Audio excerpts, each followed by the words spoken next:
आज हम first year mathematics में चैप्टर नंबर 12 की एक्सरसाइज 12.4 स्टार्ट करते हैं।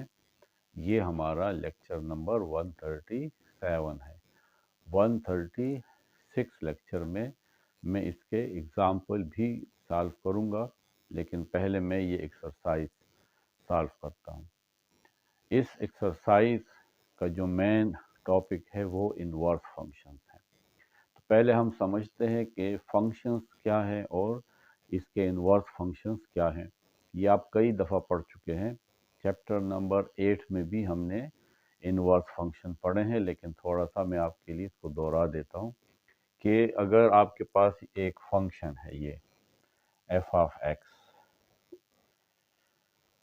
इसको इस तरह डिफाइन किया गया है कि f of x is equal to x square, यानी इसमें हम x की वैल्यू पुट करेंगे तो हम इस पे ये फंक्शन अप्लाई होगा। यानी ये एक मशीन समझ लें, ये मशीन इस पे कुछ काम करेगी और ये इस वैल्यू को उसके स्क्वायर में कन्वर्ट कर देगी और हम उसको y कहते हैं। जो हमें मिलेगा वो y होगा। इस तरीके से अगर मैं x की जगह 1 पुट करता हूँ तो 1 का स्क्वायर 1 आता है, यानी y की वैल्यू हमारे पास 1 आ गई। जब मैं x की वैल्यू 2 पुट करता हूँ तो 2 स्क्वायर 4 आता है।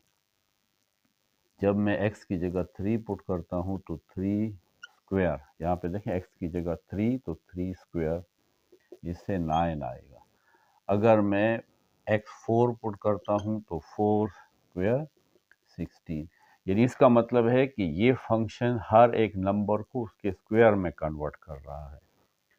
मैं अगर इसको इस तरह पेयर में लिखूंगा तो ये जो फंक्शन है ये 1 को 1 में कन्वर्ट कर रहा है,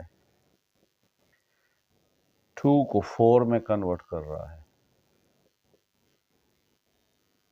3 को 9 में कन्वर्ट करता है, 4 को 16 में कन्वर्ट करता है और इस तरीके से बहुत सारी वैल्यूज इसकी आ सकती हैं। इसमें ये जो 1 2 3 4 है ये डोमेन है और 1 4 9 16 ये रेंज है।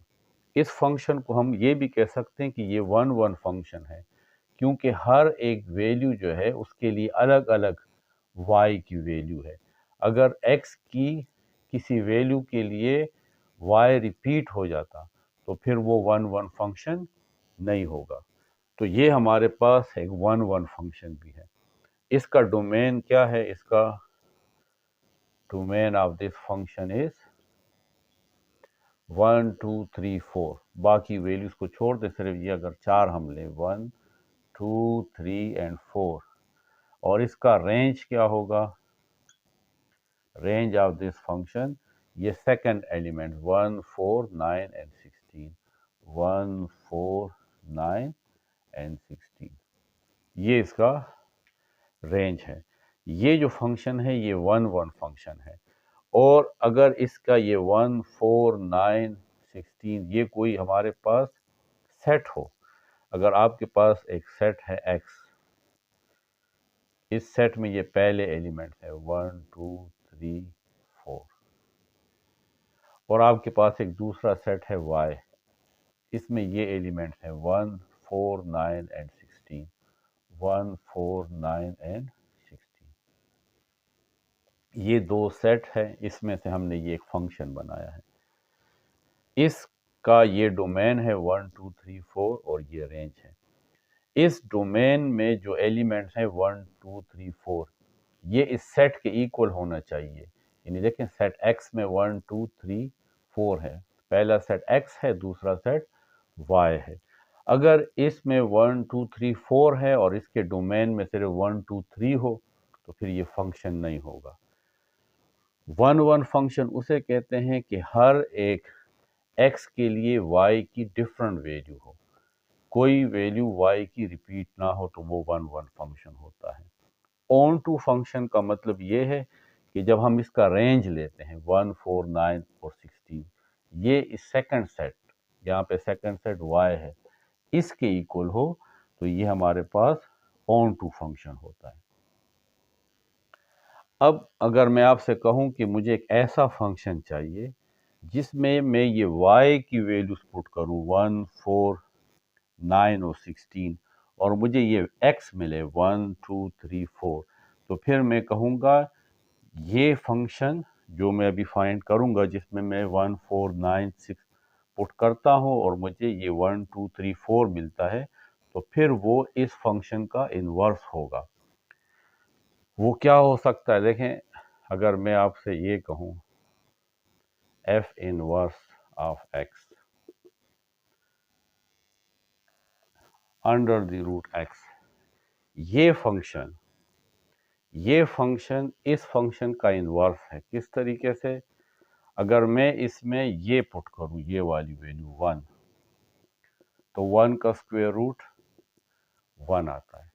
अगर मैं इस फंक्शन इनवर्स में ये 4 पुट करूं, तो 4 का स्क्वायर रूट देखें 2 आ गया।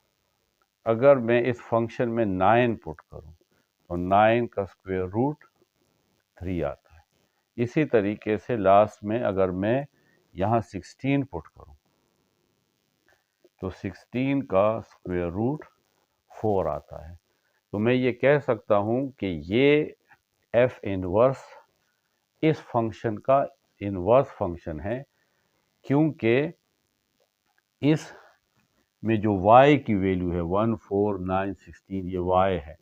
जब मैं y इसमें पुट करता हूँ यहाँ पे, तो मुझे क्या मिलता है? मुझे ये x मिलता है। तो इस वजह से हम कहेंगे कि ये इस फंक्शन का इन्वर्स है। तो जर्नली हम इसको इस तरह देखें, कहते हैं कि हमारे पास एक फंक्शन है फ्रॉम x टू y। देखें, ये एक फंक्शन है from x to y is 1 to 1 and onto. जिस तरह ये वाला फंक्शन 1, 1 भी है और ऑन टू भी है, then there exist a unique function. तो फिर हमारे पास एक ऐसा फंक्शन भी होगा, उस फंक्शन को हम g का नाम देते हैं, और ये फंक्शन क्या करेगा? ये y को दोबारा x में कन्वर्ट करेगा। ये फंक्शन x को y में चेंज कर रहा है, x को y में चेंज कर रहा है, और ये g is equal to y change into x। ये g फंक्शन y को x में चेंज कर रहा है, तो ये वाला फंक्शन असल में g फंक्शन है। तो हम कहेंगे सच दैट ये फंक्शन किस तरह है कि ये जो g फंक्शन है, देख हम इसमें y की वैल्यू पुट करते हैं तो हमें x मिलता है। ये x सेट x से बिलोंग करता है, 1, 2, 3, 4। ये जो हमें x मिलेगा ये सेट x के एलिमेंट्स होंगे, और सच दैट, और ये जो y होगा ये f ऑफ x के एलिमेंट्स होंगे। देखें, f ऑफ x 1, 4, 9, 16। तो फिर हम कहते हैं कि ये जो g फंक्शन है ये x का इनवर्स फंक्शन है। और आपने ये भी देखा कि domain of g range of f है। ये जो डोमेन है 1, 4, 9, 16, g का डोमेन जो है, जो हम वैल्यू पुट करते हैं, ये डोमेन है। g का डोमेन f का देखें रेंज है 1, 4, 9, 16 एंड रेंज ऑफ g। और इस g का जो रेंज है, ये जो हमें वैल्यूज मिल रही है, ये रेंज है 1, 2, 3, 4 and range of g is equal to domain of f। तो अगर आप इस रेंज को देखें 1, 2, 3, 4, जो g का रेंज है वो 1, 2, 3, 4 ये डोमेन है f का।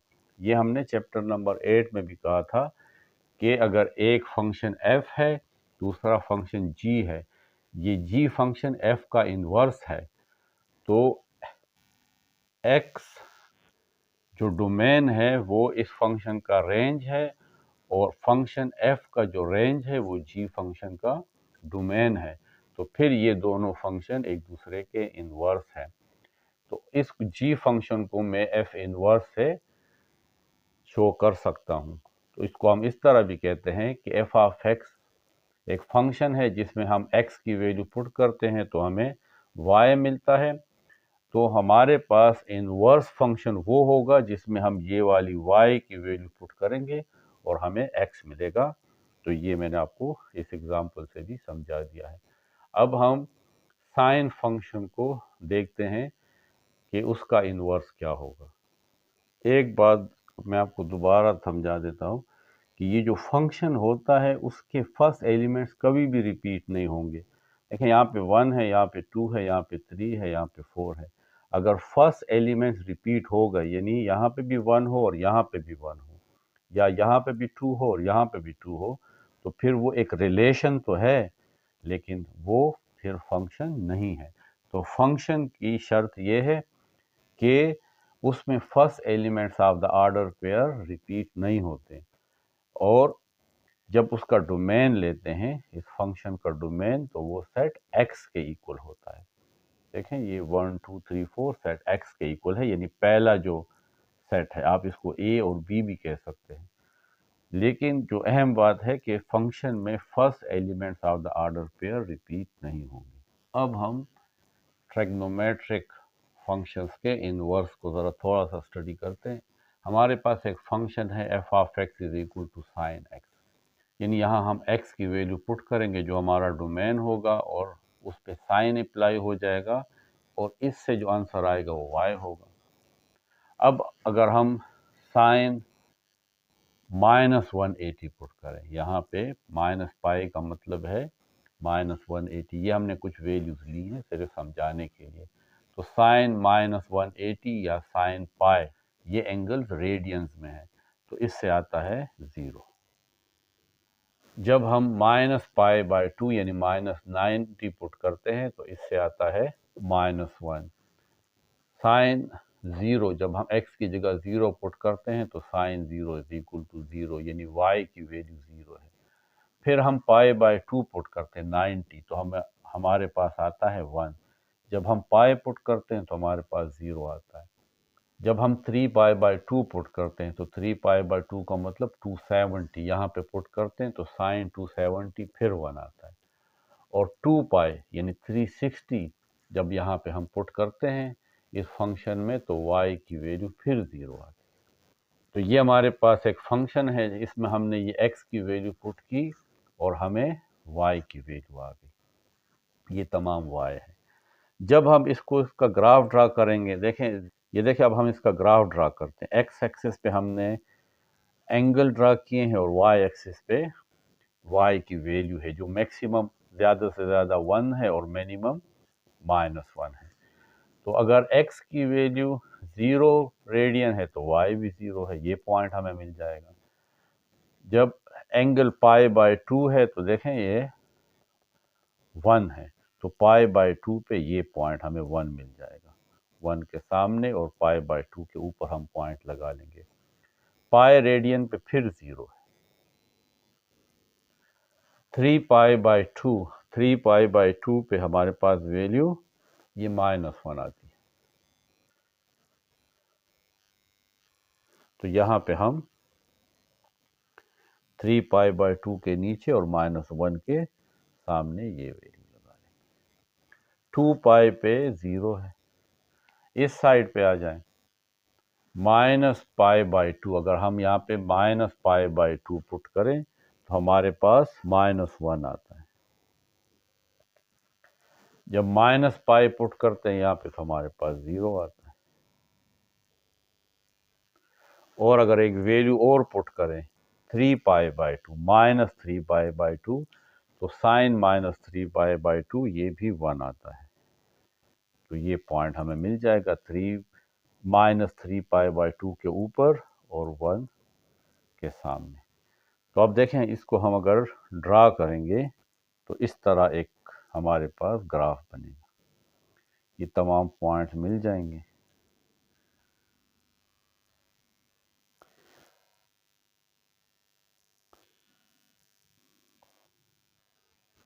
तो ये हमारे पास इस साइन का ग्राफ है। अगर हम इस फंक्शन का साइन का इन्वर्स ले तो आएगा sine inverse x is equal to y। यानी अब क्या है, अगर हम इसमें ये वाली वैल्यूज पुट करें तो हमें ये मिलेगा। यानी इनवर्स फंक्शन, अभी मैंने आपको कहा था कि इनवर्स फंक्शन में डोमेन रेंज बन जाता है और रेंज डोमेन बन जाता है। यानी अब इस इनवर्स फंक्शन में मैं ये वाली वैल्यूज पुट करूंगा और मुझे ये वाली वैल्यूज मिलेंगी। यानी अगर इस इनवर्स फंक्शन में मैं 0 पुट करता हूं तो मुझे -पाई मिलेगा। जब मैं -1 पुट करता हूं तो मुझे -पाई/2 मिलेगा। तो अब यहाँ पे मसला ये है कि क्या ये फंक्शन है? ये तो फंक्शन है, लेकिन साइन का जो इन्वर्स है क्या वो फंक्शन है? तो इन्वर्स फंक्शन में आपने ये वाली वैल्यू x की जगह पुट करनी है और आपको ये वाली वैल्यू y की मिलेगी। तो यहाँ पे आपने 0 पुट करना है, तो और आप जब 0 इस फंक्शन में पुट करोगे तो यहाँ पे आपको -पाई मिलेगा। ये वाली वैल्यू मैं रब कर देता हूँ। यहाँ पे आप -1 पुट करोगे और ये वाली वैल्यू यहाँ पे आ जाएगी। 0 तो चेंज नहीं होगा, 1 ऊपर आ जाएगा और पाई/2 नीचे आ जाएगा। 0 ऊपर चला जाएगा और पाई नीचे आ जाएगा। -1 ऊपर आ जाएगा और 3 पाई/2 नीचे आ जाएगा। 0 ऊपर चला जाएगा और 2 पाई नीचे आ जाएगा। अब ये जो है ये इस इनवर्स फंक्शन की वैल्यूज है। यानी इनवर्स फंक्शन में डोमेन रेंज बन गया है और रेंज डोमेन बन गया है। अगरचे आप ये कहेंगे कि यहाँ पे तो x ही है, जब भी हम कोई वैल्यू पुट करते हैं तो वो x से ही शो होगी और जो वैल्यू हमें मिलेगी वो y से शो होगी। अब यहाँ पे इस इनवर्स फंक्शन का x ये है जो इस फंक्शन का रेंज था, और ये जो y है ये इनवर्स फंक्शन का रेंज है, लेकिन ये वाली वैल्यू इस फंक्शन का डोमेन था। अब आप इसको देखें, मैंने आपसे कहा था कि फंक्शन वो है जिसमें x की वैल्यू रिपीट नहीं होगी। अब यहाँ पे देखें 0 0 0 0 -1 -1, इसका मतलब ये हुआ कि ये जो फंक्शन है f(x) ये तो फंक्शन है, लेकिन इसका जो इन्वर्स है वो फंक्शन नहीं है, क्योंकि इन्वर्स में जो डोमेन है उसमें ये वैल्यू बार बार रिपीट हो रही है, x की वैल्यू बार बार रिपीट हो रही है। तो हमारे पास ये फंक्शन है लेकिन y साइन इनवर्स फंक्शन नहीं है। इसको आप रिलेशन कह सकते हैं, 0 का इसके साथ भी रिलेशन है, 0 का इसके साथ भी है, 0 का इसके साथ भी है, लेकिन ये फंक्शन नहीं है। तो हम इसके डोमेन को थोड़ा सा रिस्ट्रिक्ट कर देते हैं। हम वो हिस्सा सिर्फ लेते हैं जिसमें x की वैल्यू 2 दफ़ा ना आए। तो देखें -1 से लेकर 1 तक ये जगह, -1 0 1, -1 के लिए -पाई/2, 0 के लिए 0 और 1 के लिए पाई/2। इसके बाद ये 0 और 1 बार बार रिपीट होता जाएगा। इस साइड पे भी ये 0 और -1 और 1 बार बार रिपीट होगा। तो हम क्या करेंगे, इनवर्स फंक्शन अगर हमें फाइंड करना है तो फिर हम डोमेन और ये रेंज इसको हम रिस्ट्रिक्टेड कर देंगे। यानी अब इस फंक्शन का ये जो इनवर्स फंक्शन है इसका डोमेन -1 से 1 तक हमने रिस्ट्रिक्ट कर दिया है, और इस इनवर्स फंक्शन का जो रेंज है वो -पाई/2 से पाई/2 तक रिस्ट्रिक्ट हो गया है। देखें इनवर्स फंक्शन में x, ये जो x हम पुट करेंगे ये सिर्फ -1 से 1 तक होना चाहिए, और ये जो हमें y मिलेगा ये रिस्ट्रिक्ट हो गया है -पाई/2 से लेकर पाई/2 तक। ये y, हमें जो y मिलेगी वो ये मिलेगा, तो तब ये फंक्शन है। तो अब इस फंक्शन को, इस साइन इनवर्स फंक्शन को हमने एक रिस्ट्रिक्टेड डोमेन और एक रिस्ट्रिक्टेड रेंज दे दिया है। यानी इस x के इस इंटरवल के दरमियान और y के इन वैल्यूज के दरमियान या इस इंटरवल में ये फंक्शन है, लेकिन बाकी इस तमाम डोमेन में ये फंक्शन नहीं है। तो इसको फिर हम जब रिस्ट्रिक्टेड कर देते हैं तो इसको हम फिर प्रिंसिपल इनवर्स फंक्शन कहते हैं, और इसको इस तरीके से कैपिटल एस से लिखते हैं, साइन इनवर्स एक्स। तो ये हमारे पास प्रिंसिपल इनवर्स फंक्शन है, और फिर ये function y is equal to f of x is equal to sine x, ये हमारे पास प्रिंसिपल साइन फंक्शन है जब हम इस डोमेन में और इस रेंज में x और y की वैल्यू लेंगे। यहाँ पे देखें कि sine function principal sine function है किस इंटरवल में, -π/2 से लेकर π/2 तक। हम सिर्फ ये ग्राफ लेंगे और इस ग्राफ का इनवर्स मौजूद है, और वो कौन सा है, y is equal to sine inverse x. तो इस इंटरवल के दरमियान ये जो रिस्ट्रिक्टेड डोमेन है -π/2 से लेकर π/2 तक और रेंज -1 से लेकर +1 तक, ये हमारे पास प्रिंसिपल साइन फंक्शन है और ये उसका इनवर्स फंक्शन है। इस इंटरवल में साइन का इनवर्स मौजूद है, लेकिन बाकी वैल्यूज के लिए ये फंक्शन जो है इसका इनवर्स नहीं है।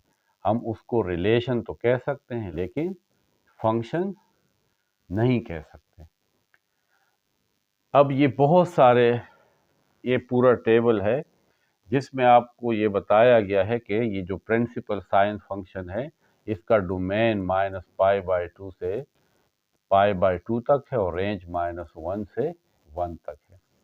और sine inverse function, principal sine inverse function, ये देखें साइन का जो रेंज है वो यहाँ पे अब डोमेन बन गया है, और इसका जो डोमेन है वो साइन इनवर्स का रेंज बन गया है, ये यहाँ पे आ गया है। तो साइन इनवर्स एक्स का डोमेन -1 से लेकर 1 तक है और रेंज -π/2 से लेकर π/2 तक है। इसी तरीके से ये बाकी फंक्शंस भी जो हैं इसका इनवर्स मौजूद नहीं है, लेकिन अगर हम इसका डोमेन और रेंज महदूद कर लें, रिस्ट्रिक्टेड कर लें, तो फिर ये फंक्शन है। कास फंक्शन जो है y is equal to cos x, ये 0 से लेकर पाए तक, यानी इसका डोमेन अगर हम 0 से लेकर पाए तक लें तो इसमें ये फंक्शन x की वैल्यू रिपीट नहीं होती। तो 0 से लेकर पाए तक और रेंज -1 से लेकर 1 तक, इसमें ये जो कास है इसका इन्वर्स मौजूद है। इसमें x की वैल्यू एक ही दफ़ा आती है, तो अब इसका इन्वर्स मौजूद है, y is equal to cos inverse. तो कास का जो रेंज है वो कास इन्वर्स का डोमेन बन जाएगा, और कास का जो डोमेन है वो कास इन्वर्स का रेंज बन जाएगा। इसी तरीके से जब हम क्वेश्चन सॉल्व करेंगे तो ये आपको तमाम फंक्शंस गिवन है, ये उसके इनवर्स फंक्शन है, और ये उनके रिस्ट्रिक्टेड डोमेन्स हैं और ये उनके रिस्ट्रिक्टेड रेंज हैं। इन डोमेन और रेंज में cos, sine, tangent, cotangent, cosecant, secant, इनके इनवर्स मौजूद हैं, लेकिन तमाम रियल नंबर्स के लिए ये जो फंक्शंस हैं cos, sine, tangent, cosecant, secant, cotangent, इसके इनवर्स फंक्शन मौजूद नहीं है। अब हम एक्सरसाइज सॉल्व करते हैं। अब हमारे पास क्वेश्चन 1 है कि evaluate the following inverse relation of the journal trigonometric function. ये हमारे पास ट्रिग्नोमेट्रिक फंक्शंस हैं, लेकिन इसके जो इनवर्स है, ये आर्क का मतलब होता है इनवर्स, साइन इनवर्स को हम आर्क साइन भी कहते हैं। ये हमारे पास फंक्शन नहीं है, यानी साइन तो फंक्शन है लेकिन साइन का इनवर्स हमारे पास फंक्शन नहीं है, इसलिए इसको रिलेशन कहा गया है। अब हम इसकी वैल्यू फाइंड करेंगे। तो हम इसको सपोज कर लेंगे कि लेट ये y के इक्वल है, y is equal to arc sine -1 या y is equal to arc को मैं साइन इनवर्स लिख सकता हूँ और -1 दोनों साइड का साइन लेते हैं तो sine y is equal to sine into sine inverse -1। Sine और sine inverse cancel, sine y is equal to -1। वो कौन सा एंगल है जब हम उसका साइन लेते हैं तो उससे -1 आता है।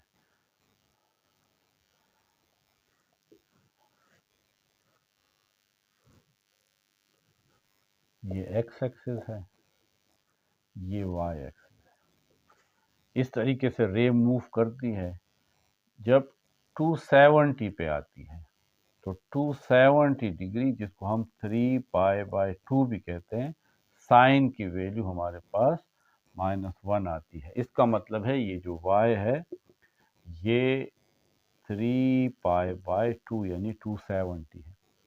लेकिन देखें जब ये रे इस तरह मूव करके यहाँ पे आती है, अब एक कंप्लीट चक्कर काटने के बाद ये फिर यहाँ पे आ जाएगी। इसका मतलब है अगर हम इसके साथ 2π ऐड कर लें तो ये भी -1 के इक्वल है। फिर इसके बाद ये दूसरा चक्कर लगाएगी तो क्या मतलब हुआ कि 2π और ऐड कर ले, ये भी -1 के इक्वल है।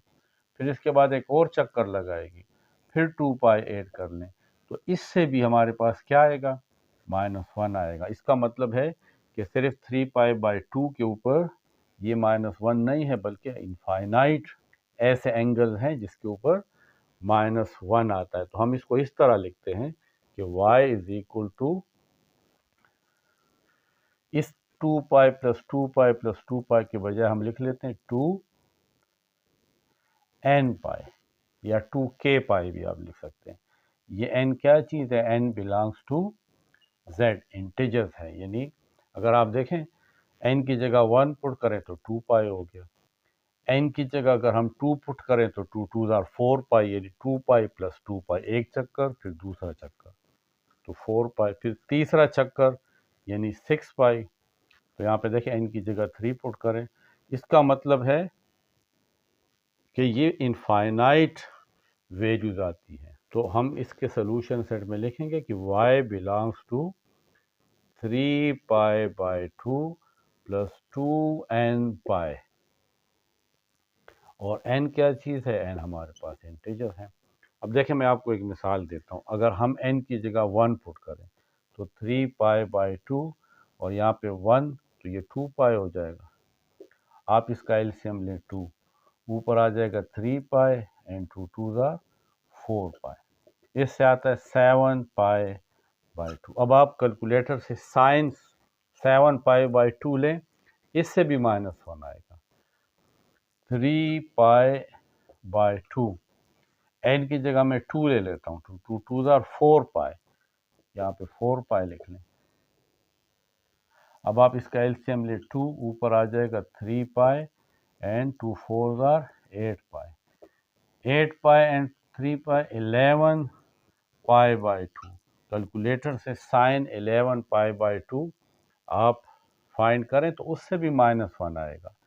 इसलिए हम कह सकते हैं कि ऐसे इनफाइनाइट हमारे पास एंगल हैं, जब हम उसका साइन लें तो उससे -1 आता है, और हमने उसको इस तरह डिफाइन किया है।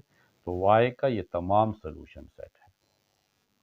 पार्ट 2 में इस एक्सप्रेशन को सॉल्व करना है, तो इस वैल्यू को भी हम y के इक्वल लिखते हैं। Let y is equal to arc cos -√2/2, या y इज इक्वल टू, आप इसको cos इनवर्स भी कह सकते हैं, cos इनवर्स आर्क को हम इनवर्स कहते हैं, -√2/2।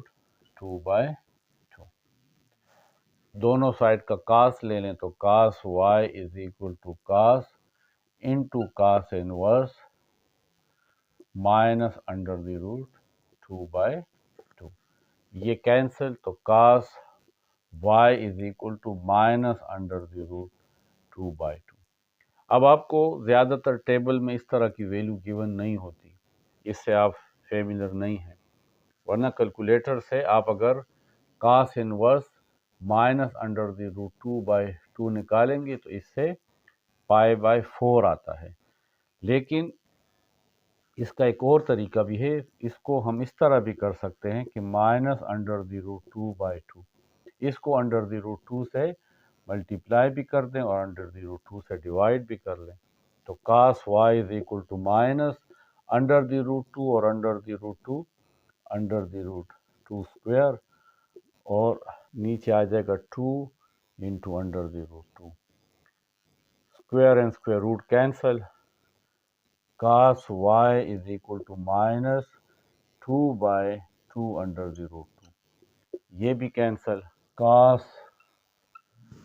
y is equal to minus 1 under the root 2। अब कौन सा वो एंगल है जिस पे अगर हम cos अप्लाई करें तो उससे 1 अंडर द रूट 2 आता है, माइनस को छोड़ दें, तो वो 45 का एंगल है। 45 के एंगल पे cos 45 1 अंडर द रूट 2 आता है। और ये x एक्सिस है और ये y एक्सिस, और cos 45 को हम π/4 भी कहते हैं। अब ये इसके साथ माइनस है और हमें पता है कि cos सेकंड क्वाड्रेंट में माइनस होता है, यानी ये π/4 तो है लेकिन ये यहाँ पे है सेकंड क्वाड्रेंट में, और थर्ड क्वाड्रेंट में भी cos की वैल्यू माइनस होती है, क्योंकि cos डिपेंड करता है x के ऊपर, और देखें यहाँ पे x नेगेटिव है, लेफ्ट साइड पे है, तो सेकंड क्वाड्रेंट और थर्ड क्वाड्रेंट में cos की वैल्यू नेगेटिव होती है, इस वजह से यहाँ पे माइनस आया है। अगर यहाँ पे प्लस होता तो फिर ये एंगल या फर्स्ट क्वाड्रेंट में होता या फोर्थ क्वाड्रेंट में होता।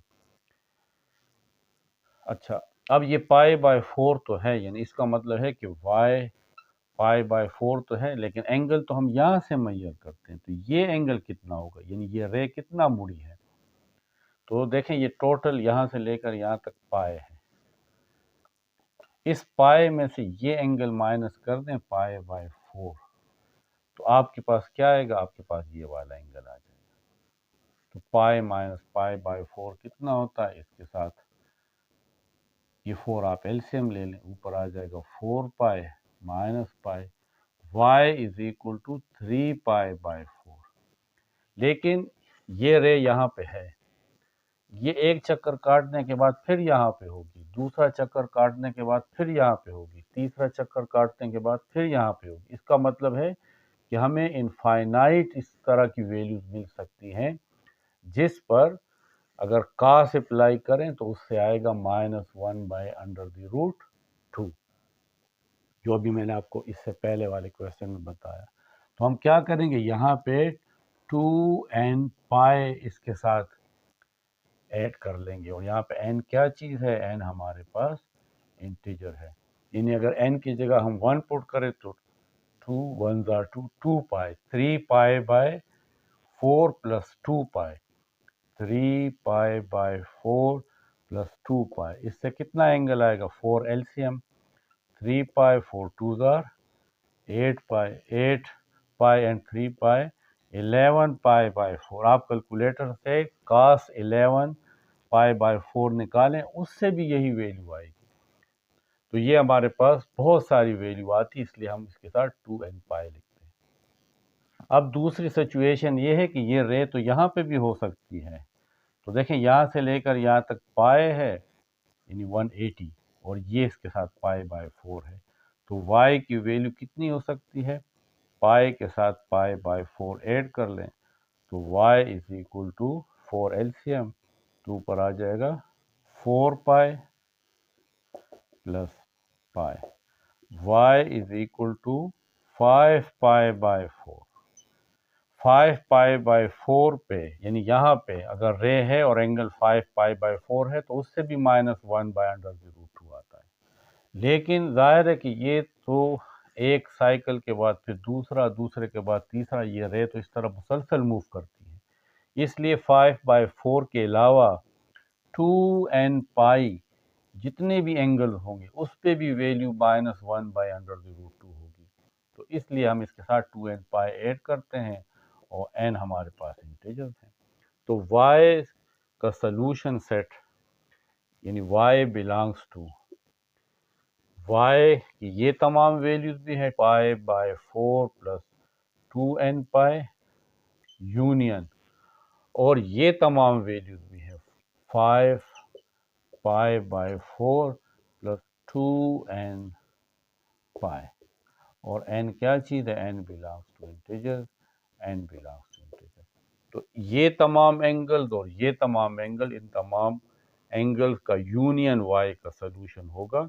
यानी ये इनफाइनाइट एंगल्स आते हैं जिसके ऊपर cos को अगर अप्लाई करें तो उसे -1/√2 आता है। पार्ट 3 है आर्क टेंजेंट -√3/3। आप इसको सपोज कर लें कि लेट ये y के इक्वल है, y is equal to arc tangent -√3/3, या y is equal to arc को मैं टेंजेंट इनवर्स भी लिख सकता हूँ।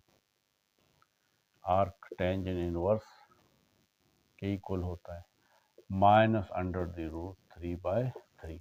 दोनों साइड का टेंजेंट ले लें तो tangent y is equal to tangent into tangent inverse -√3/3। Tangent और टेंजेंट इनवर्स कैंसिल, तो tangent y is equal to -√3/3। इसको भी थोड़ा सा अपने ओरिजिनल शेप में लिखते हैं। Tangent y is equal to -√3/3। हम क्या करेंगे, इस वैल्यू को √3 से मल्टीप्लाई भी कर दें और डिवाइड भी कर दें। Tangent y is equal to -√3 और √3 स्क्वायर, और यहाँ पे है 3 square and square root cancel, तो ये आ जाएगा tangent y is equal to -3 divided by 3 तो ये कैंसल 3 और 3, तो tangent y is equal to -1/√3। तो वो कौन सा एंगल है जिस पे टेंजेंट हमारे पास √3 है, तो वो π/6 है, यानी 30 का एंगल है। लेकिन यहाँ पे माइनस है, इसका मतलब है कि ये 30 तो है लेकिन ये सेकंड क्वाड्रेंट है, क्योंकि सेकंड क्वाड्रेंट में टेंजेंट की वैल्यू माइनस होती है। तो यहाँ पे ये π/6 है इस जगह, लेकिन एंगल तो यहाँ से मेजर हो रहा है एक्स एक्सिस, तो ये कितना होगा, तो टोटल पाई है, इस पाई में से π/6 माइनस कर दें तो 6 इसका एलसीएम, ये आ जाएगा 6π minus pi, y is equal to 6π minus pi 5π/6। इसका मतलब है कि यहाँ पे अगर ये एंगल होगा, ये रे यहाँ होगी, तो उसकी वैल्यू 5π/6 वो किसके इक्वल होगी, -1/√3। और अगर आप टेंजेंट π/6 लेंगे तो तब भी वो आपके पास 1/√3 होगी, लेकिन उसमें माइनस नहीं आएगा क्योंकि उससे पता नहीं लगता कि ये रे फर्स्ट क्वाड्रेंट में है या सेकंड में। 5π/6 से पता लगता है कि ये सेकंड क्वाड्रेंट में है, लेकिन क्योंकि ये रे तो हमने पढ़ा था कि टेंजेंट का जो पीरियड है वो पाई है, हर पाई के बाद ये अपनी वैल्यू को दोहराता है, इस वजह से इसके साथ अगर पाई ऐड कर लें, फिर पाई ऐड कर लें, फिर पाई ऐड कर लें, तो टेंजेंट की यही वैल्यू होगी। तो जर्नली हम क्या ऐड करते हैं, एन पाई, और एन क्या चीज़ है, एन बिलोंग्स टू जेड है। तो इसका सोल्यूशन सेट होगा कि y belongs to 5π/6 plus n pi, और n क्या चीज़ है, n बिलोंग्स टू z। अब हमारे पास क्वेश्चन 2 है कि कंप्यूट द फॉलोइंग एक्सप्रेशंस। ये हमारे पास कुछ एक्सप्रेशंस हैं, हम इसको सॉल्व करेंगे। हम इस एक्सप्रेशन को y के इक्वल लिख लेंगे कि let it is y is equal to r का मतलब होता है इनवर्स, तो r cos का मतलब होगा cos इनवर्स, और ब्रैकेट में है टेंजेंट 3 पाई बाय 4। अब 3 पाई बाय 4 कौन सा एंगल है? देखें 3 पाई बाय 4 को अगर डिग्री में कन्वर्ट करें तो हम 180 डिवाइडेड बाय पाई करेंगे। पाई पाई के साथ cancel, 4 1s are 4, 4 4s are 16, 2 20, 4 5s are 20। 45 को 3 से मल्टीप्लाई करते हैं तो 135। 135 सेकेंड क्वाड्रेंट में आएगा। ये एक्स एक्सिस है और ये वाई, तो ये हमारे पास 135 डिग्री। अगर हम इसको यहां से देखें तो ये एंगल कितना होगा? तो यहां से लेकर यहां तक 135 है और ये कंप्लीट 180 होता है, तो 180 में से 135 माइनस करें तो ये हमारे पास आता है 45 डिग्री, और रेडियन में इसको हम कहते हैं पाई बाय 4।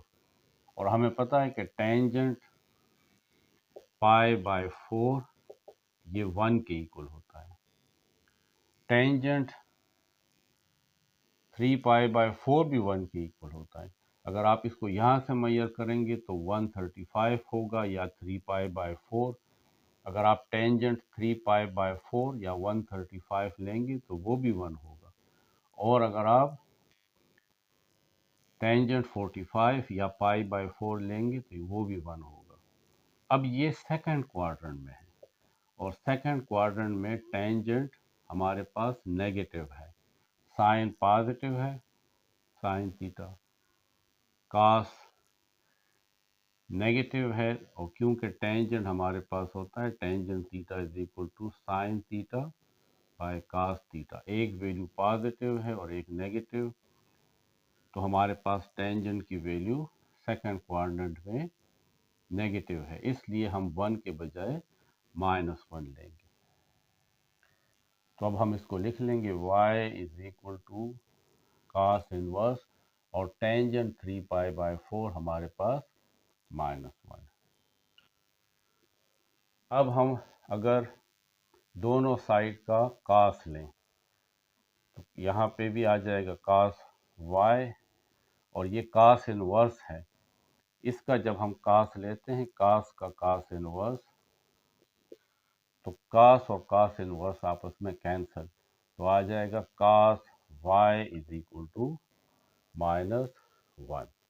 अब हमें y की वैल्यू फाइंड करनी है। y असल में एंगल है, वो कौन सा एंगल है जब हम उसका कॉस लें तो -1 आता है। तो हमें पता है कि कॉस 180 डिग्री -1 के इक्वल है, लेकिन क्योंकि यहाँ पे हम एंगल्स रेडियंस में ले रहे हैं तो cos पाई किसके इक्वल होता है? -1 के। इसका मतलब है कि ये जो y है ये असल में पाई है, क्योंकि cos pi is equal to 1, तो y is equal to pi. y की वैल्यू हमें फाइंड हो गई कि पाई है। लेकिन यहाँ पे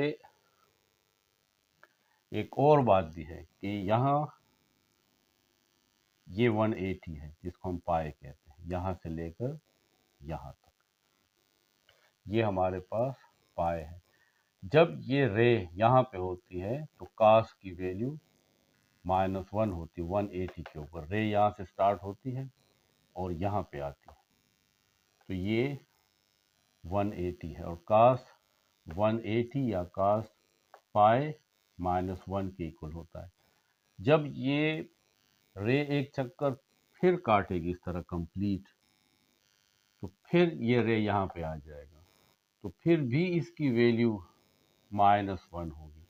तो जब पाई के साथ एक चक्कर और कंप्लीट होता है यानी +2 पाई, तो इसका मतलब है कि cos 3 पाई तब भी -1 के इक्वल होगा। जब एक साइकिल कंप्लीट होने के बाद ये दूसरा साइकिल कंप्लीट होगा यानी 2 पाई के साथ 2 पाई और ऐड कर लें तो हमारे पास 5 पाई आ जाएगा। तो 5 पाई पे फिर वैल्यू -1 है। इसका मतलब है कि बहुत सारे ऐसे एंगल्स हैं कि उस पर हम जब कास लेते हैं तो -1 आता है। तो हम क्या करेंगे, हम इस तरह करेंगे कि पाई के साथ 2n पाई ऐड कर देंगे। और n क्या चीज़ है, n हमारे पास इंटीजर्स है। यानी इसका क्या मतलब है, अगर n हमारे पास 1 है तो पाई प्लस 2 पाई, क्योंकि n तो 1 है तो 3 पाई पे फिर कास की वैल्यू हमारे पास -1 आएगी। अगर n की वैल्यू 2 ले लें तो 2 2 आर 4 पाई प्लस पाई 5 पाई, आप कैलकुलेटर से cos 5 पाई लें तो फिर भी -1 आएगा। अगर n की वैल्यू 4 ले लें तो 4 2 आर 8 पाई प्लस पाई 9 पाई, तो cos 9 पाई फिर हमारे पास -1 है। इसलिए हमारे पास y की बहुत सारी वैल्यू आती है, यानी इनफाइनाइट वैल्यू आती है।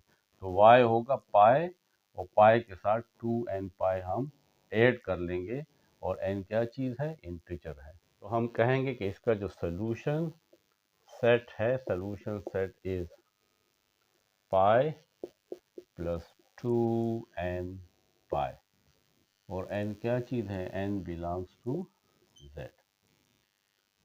तो ये हमारे पास सलूशन है, यानी y के इन तमाम वैल्यूज के लिए जब हम कास लेंगे तो उससे -1 आएगा।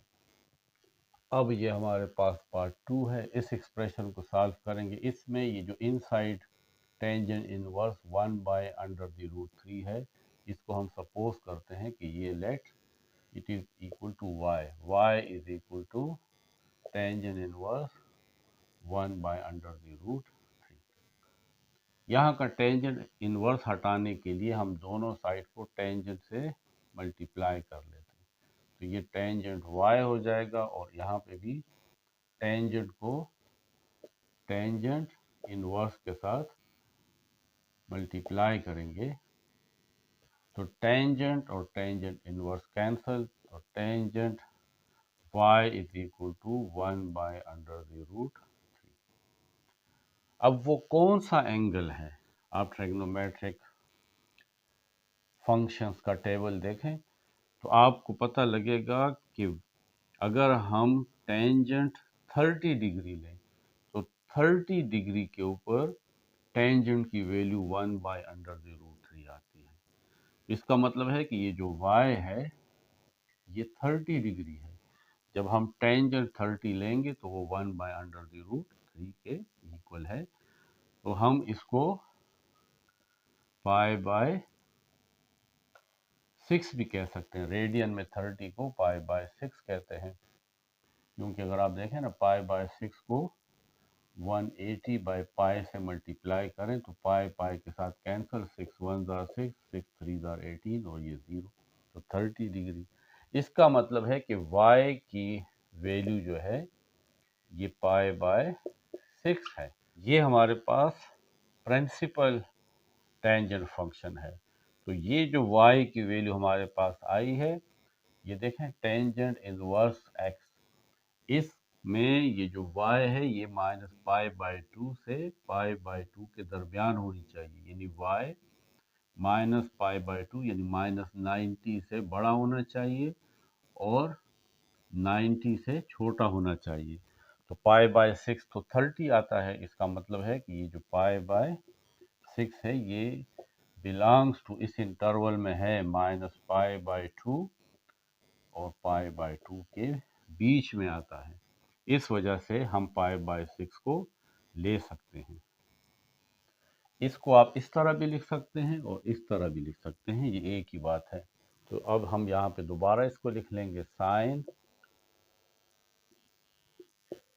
Tangent inverse 1/√3 is equal to sine, और टेंजेंट इनवर्स 1/√3 ये हमारे पास देखें y के इक्वल है, और y अब हमने फाइंड कर लिया कि वो तो π/6 है। अब आप साइन π/6 फाइंड कर लोगे। साइन π/6 यानी साइन 30 1/2 के इक्वल। यहाँ पे π/6 पे हमने साइन अप्लाई किया है। ये साइन प्रिंसिपल साइन फंक्शन है, तो प्रिंसिपल साइन फंक्शन का डोमेन देखें -π/2 और π/2 तक है। -π/2 से लेकर π/2 तक, तो ये π/6 तो इसके दरमियान आता है, तो π/6 belongs to this interval -π/2 and π/2। इस वजह से हम π/6 का साइन ले सकते हैं। अगर कोई ऐसी वैल्यू होती जो इस इंटरवल में ना होती तो फिर हम उस पर साइन अप्लाई नहीं कर सकते थे। यहाँ पे ये फ़र्क देखें, याद रखें कि ये ओपन इंटरवल है। -π/2 और π/2 के दरमियान तमाम वैल्यूज़ जो हैं उस पे ये टेंजेंट अप्लाई होगा। लेकिन यहाँ पे -π/2 से लेकर π/2 तक ये ओपन इंटरवल है और ये क्लोज इंटरवल है। इसमें -π/2 और π/2 शामिल नहीं है, इसके दरमियान की वैल्यू शामिल है। लेकिन इस इंटरवल में इसके दरमियान की वैल्यूज भी शामिल है और -π/2 और π/2 भी शामिल है। अब हम पार्ट 3 सॉल्व करते हैं। इसको आप इस तरह भी लिख सकते हैं कि साइन, ये जो s है देखें ये कैपिटल है, ये प्रिंसिपल साइन फंक्शन है, और ये जो आर्क है ये छोटा लिखा हुआ है। इसका मतलब है कि ये इनवर्स फंक्शन नहीं है बल्कि इनवर्स रिलेशन है। तो जब आप इसको आर्क को इस तरह भी लिख सकते हैं इनवर्स के फॉर्म में, तो cos इनवर्स -√3/2। अब हम इस वैल्यू को सपोज करते हैं कि लेट ये y के इक्वल है। y is equal to cos inverse -√3/2। दोनों साइड का cos ले लें तो ये आ जाएगा cos y, यहाँ का भी cos ले लें, cos into cos inverse -√3/2। cos और cos inverse cancel, cos y is equal to -√3/2। y कौन सा एंगल है, हमने y फाइंड करना है, जिसका अगर हम cos लें तो -√3/2 आता है। अगर ये सिर्फ √3/2 होता तो वो 60 पे आता है, यानी cos 60 जो है वो √3/2 है, तो फिर वो फर्स्ट क्वाड्रेंट में होता, क्योंकि फर्स्ट क्वाड्रेंट में cos की वैल्यू पॉजिटिव है। लेकिन यहाँ पे cos y is equal to -√3/2। इसका मतलब है कि ये जो y है ये एंगल, ये ठीक है, ये π/6 ही है, लेकिन ये या सेकंड क्वाड्रेंट में है, क्योंकि सेकंड क्वाड्रेंट में cos की वैल्यू नेगेटिव होती है, या ये थर्ड क्वाड्रेंट में है, थर्ड क्वाड्रेंट में भी cos की वैल्यू नेगेटिव होती है। तो यहाँ पे ये π/6 है, लेकिन यहाँ से है, ये π/6 है, cos π/6 या यहाँ पे है या फिर ये यहाँ पे है, थर्ड क्वाड्रेंट में है, ये π/6, या ये वाला एंगल है या ये है। अगर हम इसको यहाँ से मेजर करें, क्योंकि मेजर तो यहाँ से किया जाता है, एक्स एक्सिस के पॉजिटिव साइड से इसको मेजर किया जाता है, तो ये एंगल कितना है, ये। तो देखें ये टोटल हमें पता है कि ये 180 होता है। 180 को हम पाई कहते हैं। पाई में से ये π/6 को माइनस कर दें तो हमारे पास ये एंगल आ जाएगा। ये तमाम पाई है और ये π/6 है, तो यहाँ से ये कितना आएगा, पाई माइनस π/6। तो ये जो y है ये असल में ये वाला एंगल है, ये तो ये होगा pi minus pi by 6। y is equal to, इसका एलसीएम ले लें, 6 इसका एलसीएम ऊपर आ जाएगा 6 पाई, ये 6 यहाँ पे मल्टीप्लाई हो जाएगा, फिर minus pi, y is equal to 5 pi by 6। y की वैल्यू 5 पाई बाय 6 है। आप कैलकुलेटर से cos 5 पाई बाय 6 लें तो इससे आएगा माइनस अंडर द रूट 3/2। या ये वाला एंगल है, तो एंगल तो हम यहाँ से मेजर करते हैं, देखिए यहाँ से लेकर यहाँ तक 180 है और ये पाई बाय 6 है, तो ये टोटल एंगल कितना होगा, y is equal to pi plus pi by 6।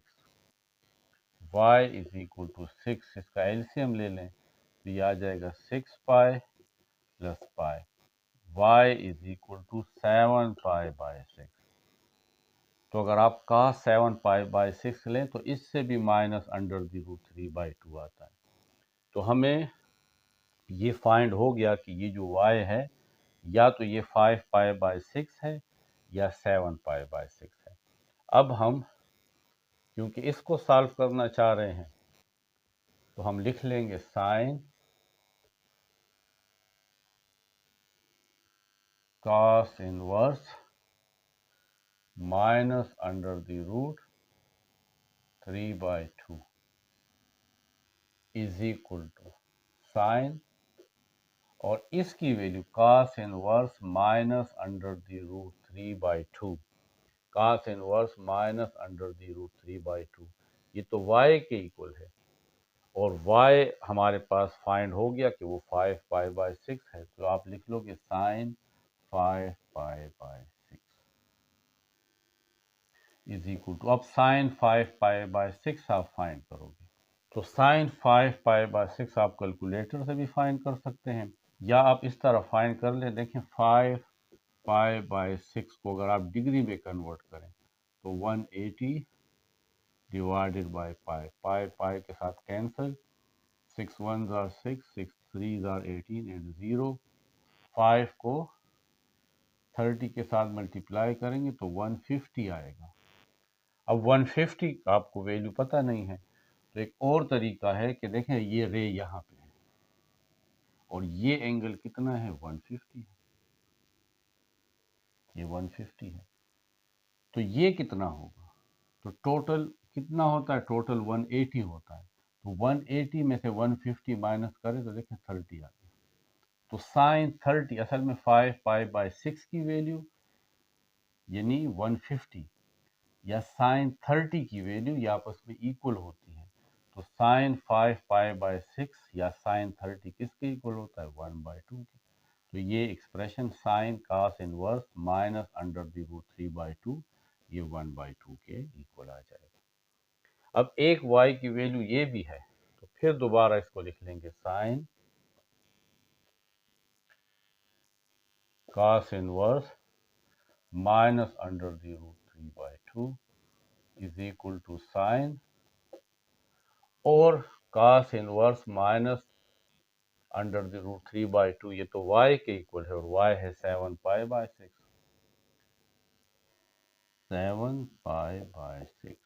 अब ये 7 पाई बाय 6 कितना एंगल होता है, तो देखें यहाँ पे हम फाइंड कर लेते हैं, 7 pi by 6 multiply 180 by pi, pi pi के साथ cancel, 6 1s are 6, 6 3s are 18 and 0, 7 3s are 21 और 0, ये 210 आता है, तो 210 का मतलब है यहाँ से लेकर यहाँ तक कितना हुआ, यहाँ से लेकर यहाँ तक 180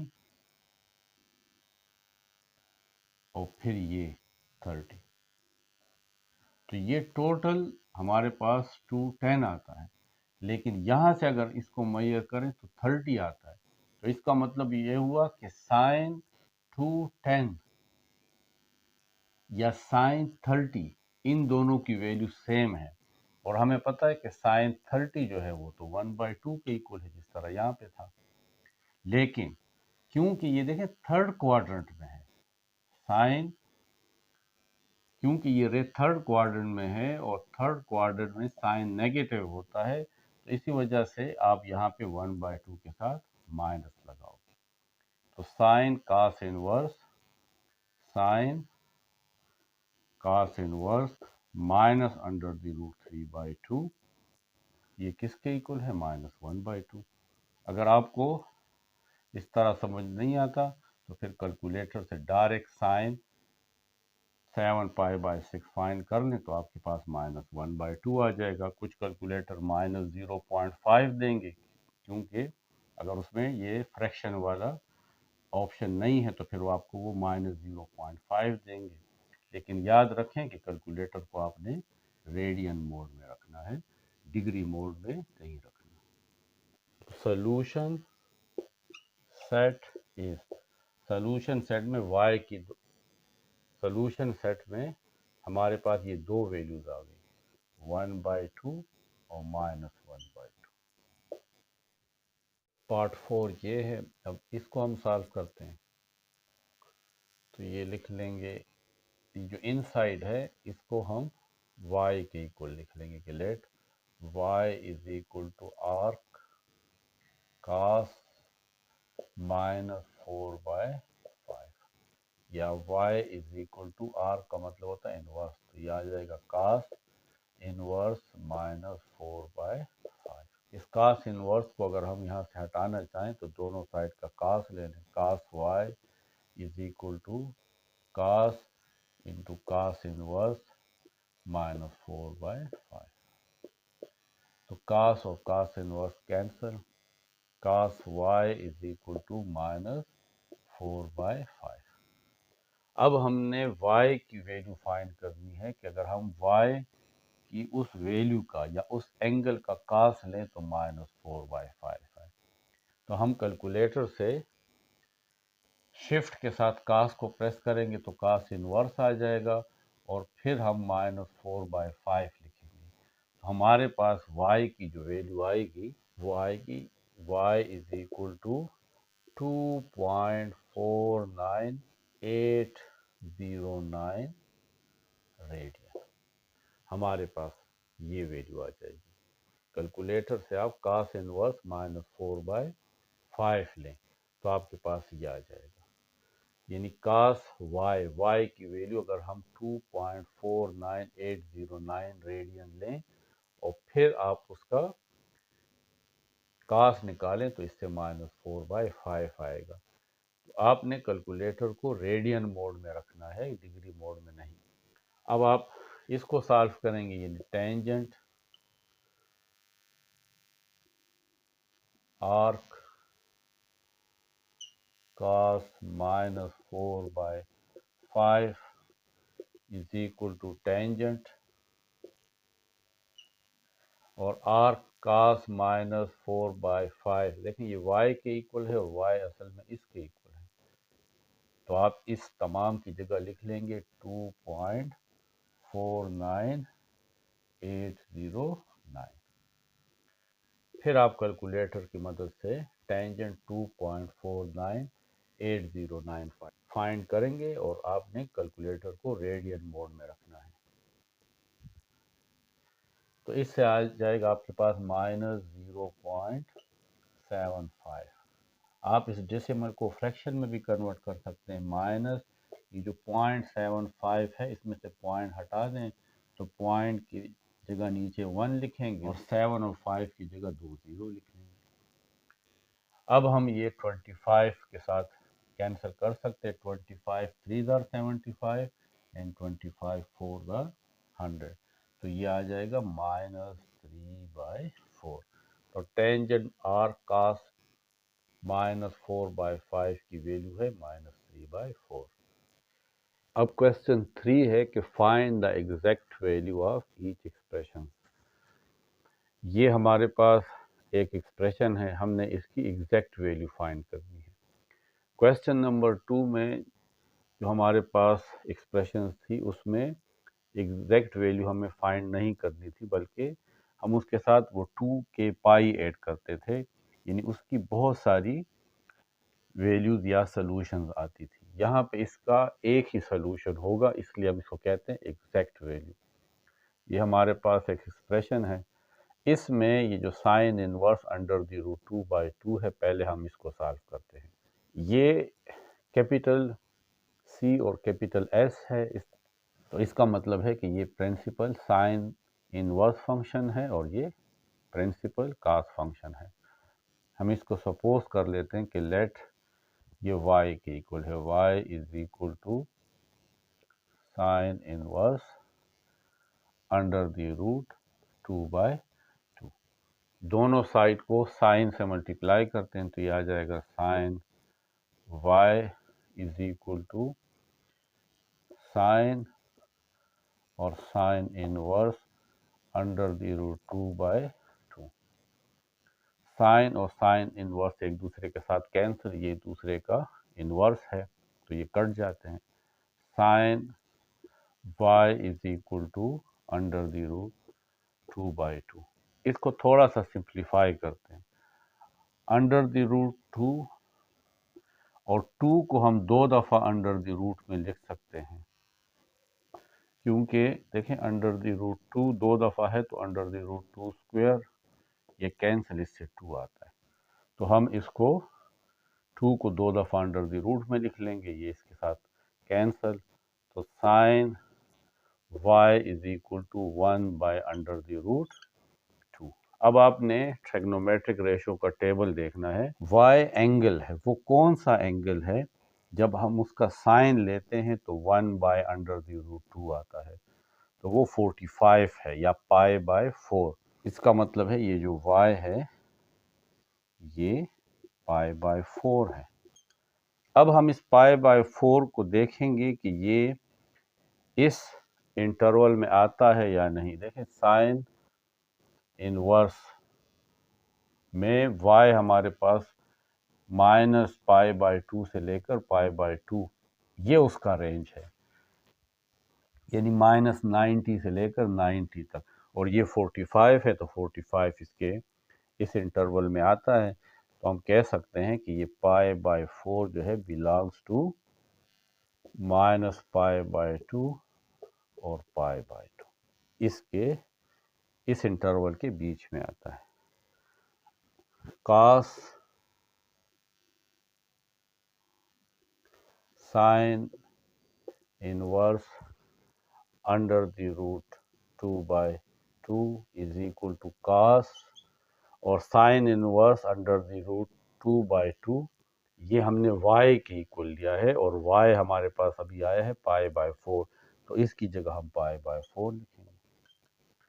अब हमने cos π/4, ये आप सारे कैलकुलेटर से फाइंड कर सकते हैं, ये वैल्यू भी आप कैलकुलेटर से फाइंड कर सकते हैं अगर आप साइन इनवर्स 1/√2 लें तो आपके पास π/4 आएगा, लेकिन आपने कैलकुलेटर को रेडियन मोड में रखना है।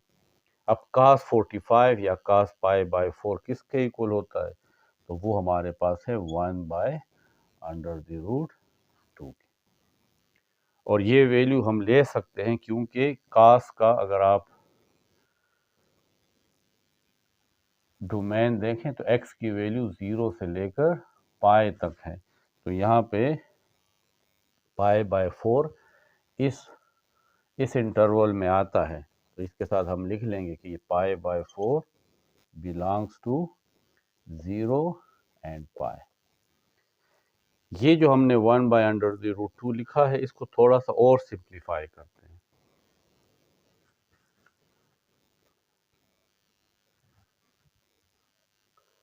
cos साइन इनवर्स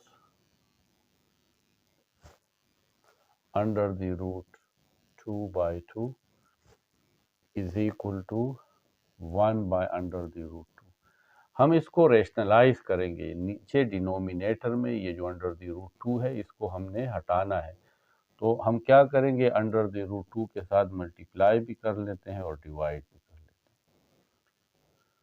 तो 1 को जब अंडर द रूट 2 से मल्टीप्लाई करते हैं तो अंडर द रूट 2 आता है, और अंडर द रूट 2 और under the root 2 under the root 2 square, square and square root cancel, तो इससे आ जाएगा अंडर द रूट 2/2। तो cos into sine inverse under the root 2 by 2, इसकी वैल्यू है अंडर द रूट 2 बाई 2। अब हम ये पार्ट 2 करते हैं, इस एक्सप्रेशन को सॉल्व करना है। हम सपोज करते हैं कि ये जो वैल्यू है y is equal to cos inverse under the root 3 by 2। अब हम दोनों साइड को cos से मल्टीप्लाई करते हैं, तो ये आ जाएगा cos y is equal to cos into cos minus y under the root 2 by 2। cos और cos inverse cancel, cos y is equal to under the root 3 by 2। अब आप ट्रिग्नोमेट्रिक रेशियोज में देखें जो टेबल है कि कौन सा ऐसा एंगल है जब हम उसका cos लेते हैं तो अंडर द रूट 3 बाई 2 आता है। तो आप देखेंगे कि वो आपके पास है y is equal to pi by 6, यानी पाई बाय 6 का मतलब होता है 30। cos 30 जो है वो अंडर द रूट 3 बाई 2 है। अब आपके पास ये जो एंगल आया है y is equal to pi by 6। अब आपने ये देखना है कि ये जो एंगल है ये cos इनवर्स के रेंज में है या नहीं है। तो आप देखें cos इनवर्स का जो रेंज है वो 0 से पाई तक है और ये हमारे पास 30 का एंगल है, तो इसका मतलब है कि ये इसमें मौजूद है। तो हम यहाँ पे साथ लिख लेंगे कि y बिलोंग्स टू 0 टू पाई, इस इंटरवल में मौजूद है। अब हम इसको दोबारा लिख लेंगे, tangent into cos inverse under the root 3 by 2 is equal to tangent और cos inverse under the root 3 by 2। ये हमने y के इक्वल लिया है और y पाई बाय 6 है। अब हमने टेंजेंट पाई बाय 6 यानी टेंजेंट 30 को फाइंड करना है, इज इक्वल टू अब टेंजेंट पाई बाय 6 यानी पाई बाय 6 का मतलब टेंजेंट 30, तो वो इक्वल होता है 1 by under the root 3। Table में आप देखेंगे तो आपको टेंजेंट 30 या टेंजेंट पाई बाय 6 पे जो वैल्यू आएगी वो होगी 1 बाय अंडर द रूट 3। और आपने ये भी देखना है कि ये जो एंगल है ये इस टेंजेंट जो प्रिंसिपल टेंजेंट है इसके डोमेन में है या नहीं। तो देखें टेंजेंट का डोमेन माइनस पाई बाय 2 और पाई बाय 2 के दरमियान है, यानी माइनस 90 से 90 के दरमियान है। तो 30 एंगल जो है वो इस डोमेन में आता है। तो आप कहोगे कि pi by 6 belongs to minus pi by 2 and pi by 2, इस इंटरवल में। टेंजेंट का जो इंटरवल है ये डोमेन ये ओपन इंटरवल है। टेंजेंट की वैल्यूज में टेंजेंट के डोमेन में माइनस पाई बाय 2 और पाई बाय 2 ये एंड पॉइंट शामिल नहीं है, इसलिए देखें मैंने पैरेंथेसिस लगाया है, यहाँ पे स्क्वायर ब्रैकेट लगाए हैं। y की वैल्यू cos इनवर्स के रेंज में 0 और पाई शामिल है, इसलिए ये क्लोज इंटरवल है और ये ओपन इंटरवल है। टेंजेंट का जो रेंज है वो माइनस पाई बाय 2 और पाई बाय 2 के दरमियान है, जबकि cos इनवर्स का जो रेंज है वो 0 और पाई, इसके एंड पॉइंट भी इसमें शामिल है और इसमें एंड पॉइंट शामिल नहीं है। अब हम इसको रेशनलाइज करेंगे, इसका जो डिनोमिनेटर है ये इर्रेशनल है, तो हम क्या करेंगे, अंडर द रूट 3 से मल्टीप्लाई भी कर दें और अंडर द रूट 3 से डिवाइड भी कर दें। 1 को अंडर द रूट 3 से मल्टीप्लाई करेंगे तो ये आ जाएगा under the root 3, under the root 3 और under the root 3, under the root 3 square, square and square root cancel, तो tangent into cos inverse under the root 3 by 2 is equal to under the root 3 by 3। ये इसका answer है।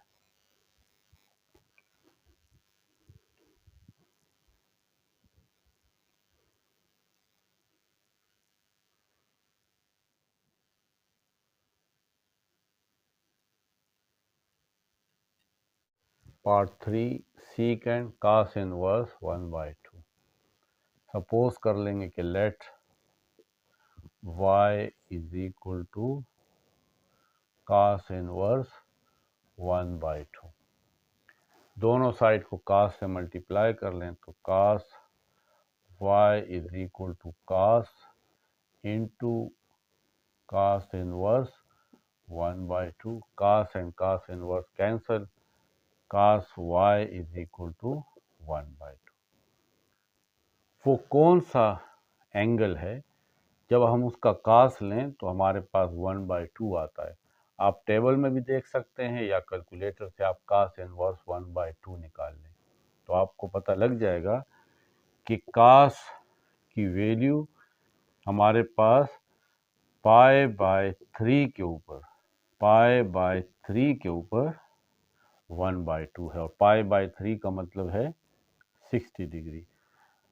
पाई/3 belongs to cos inverse का range हमारे पास देखें 0 से पाई तक है। इसका मतलब है कि पाई/3 इस रेंज में मौजूद है, इसलिए हम इसका कास ले सकते हैं। अब हमने सीकेंट कास इनवर्स 1/2 फाइंड करना है तो सीकेंट कास इनवर्स 1/2 y के इक्वल है और y पाई/3 के इक्वल है तो सीकेंट पाई/3। अब देखें सीकेंट पाई/3 तो क्या ये पाई/3 सीकेंट के डोमेन में मौजूद है? तो आप देखें सीकेंट का डोमेन है, यानी ये जो x है ये वैल्यू या ये भी यहाँ पे पाई/3 x है, ये 0 से पाई के दरमियान होना चाहिए। तो पाई/3 जो है वो तो 0 और पाई के दरमियान है। सीकेंट का डोमेन है 0 to पाई माइनस पाई/2, क्योंकि सीकेंट असल में 1/cos के इक्वल है और अगर cos का पाई/2 लें तो वो 0 आता है और cos पाई/2 0 तो 1/0 अनडिफाइंड होता है, इसलिए सीकेंट के डोमेन में पाई/2 नहीं है। देखें वो इससे माइनस किया है, 0 से पाई तक इसका डोमेन तो है लेकिन 0 से पाई में 0 से पाई के बीच में पाई/2 भी आता है, लेकिन पाई/2 से सीकेंट जो है वो अनडिफाइंड हो जाता है, उसकी कोई वैल्यू नहीं आती, इसलिए इसके डोमेन में से पाई/2 को माइनस किया गया है। सीकेंट हमारे पास डायरेक्ट वैल्यू नहीं है लेकिन हमें पता है कि सीकेंट रेसिप्रोकल है 1/cos के पाई/3। 1/cos पाई/3 हमारे पास 1/2 के इक्वल है और ये 2 जब ऊपर आएगा, एक दफ़ा ऊपर आएगा तो 2 पावर -1 हो जाएगा और फिर जब ऊपर आएगा तो 2 पावर 1 हो जाएगा यानी 2। तो सीकेंट इंटू कास इनवर्स 1/2, तो secant cos inverse 1/2 is equal to 2। ये इसका आंसर है। पार्ट 4 है कि कोसेकेंट टेंजेंट इनवर्स 1 ये फाइंड करना है। तो हम पहले सपोज करते हैं कि let y is equal to tangent inverse 1। दोनों साइड को टेंजेंट से मल्टीप्लाई कर लें तो tangent y is equal to tangent into tangent inverse 1। Tangent और टेंजेंट इनवर्स एक दूसरे के साथ कैंसिल तो tangent y is equal to 1। Tangent कब 1 होता है, कौन सा एंगल के ऊपर? तो वो 45 है यानी पाई/4। इसका मतलब है कि y इज इक्वल टू पाई/4 और पाई/4 इसके रेंज में मौजूद है। y की वैल्यू जो है यानी टेंजेंट को अगर आप देखें तो टेंजेंट इनवर्स में ये जो y है ये -पाई/2 और पाई/2 के दरमियान होना चाहिए और पाई/4 इसके दरमियान है, क्योंकि वो -90 से 90 तक है और ये 45 है।